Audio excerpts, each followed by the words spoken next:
Adji Sarr devient citoyenne suisse. Sonko risque gros, nous révèle Afrique confidentielle. L'affaire opposant Adji Sarr à Ousmane Sonko, désormais Premier ministre du Sénégal, reste une épée de Damoclès malgré l'annulation de sa condamnation pour viol. Avec l'acquisition de la nationalité suisse par la plaignante et le gel du dossier au Sénégal, les risques judiciaires pour monsieur Sonko se déplacent vers l'Europe. Adji Sarr, désormais suisse, pourrait saisir la justice helvétique pour une plainte pénale autonome. Ainsi, la Suisse peut ouvrir une enquête pour viol ou agression sexuelle indépendamment de la procédure sénégalaise en invoquant la compétence universelle pour les crimes graves ou la protection de ses ressortissants.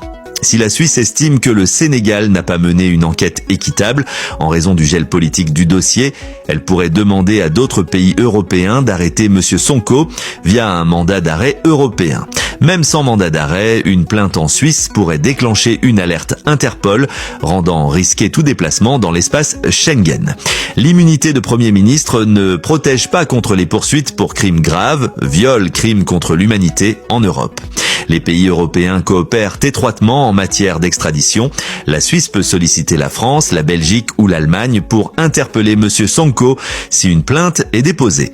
En effet, si la Suisse engage des poursuites, d'autres États pourraient geler ses avoirs ou restreindre ses déplacements. Autre problème pour Sonko, les ONG et mouvements féministes pourraient mettre une pression médiatique et juridique. Des groupes comme Amnesty International ou ONU Femmes pourraient exiger une réouverture du dossier, soulignant l'impunité des dirigeants accusés de violences sexuelles, et des campagnes sur les réseaux sociaux pourraient voir le jour, #justice pour Adji Sarr, pour influencer l'opinion publique européenne. Rappelons qu'en 2023, des féministes sénégalaises avaient déjà manifesté pour soutenir Adji Sarr. Une plainte en Suisse pourrait relancer ces mobilisations. Nous avons eu beaucoup de cas similaires dans le monde. Dominique Strauss-Kahn, France-USA 2011, accusé de viol par une employée d'hôtel à New York, il a été arrêté puis libéré faute de preuves. Mais sa carrière politique s'est effondrée. Julian Assange, Suède, Royaume-Uni, 2010 à 2019.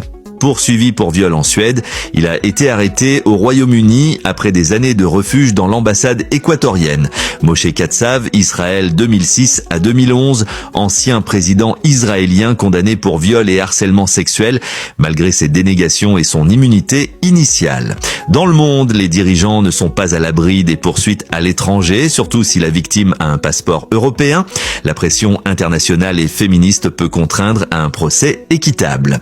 L'affaire Sonko-Adji Sarr illustre les défis des dirigeants africains dans un monde interconnecté. Même avec une immunité nationale, une plainte en Suisse ou une mobilisation féministe peut relancer les risques judiciaires. Les précédents internationaux montrent que ni le statut politique ni les frontières ne protègent contre les poursuites pour violences sexuelles.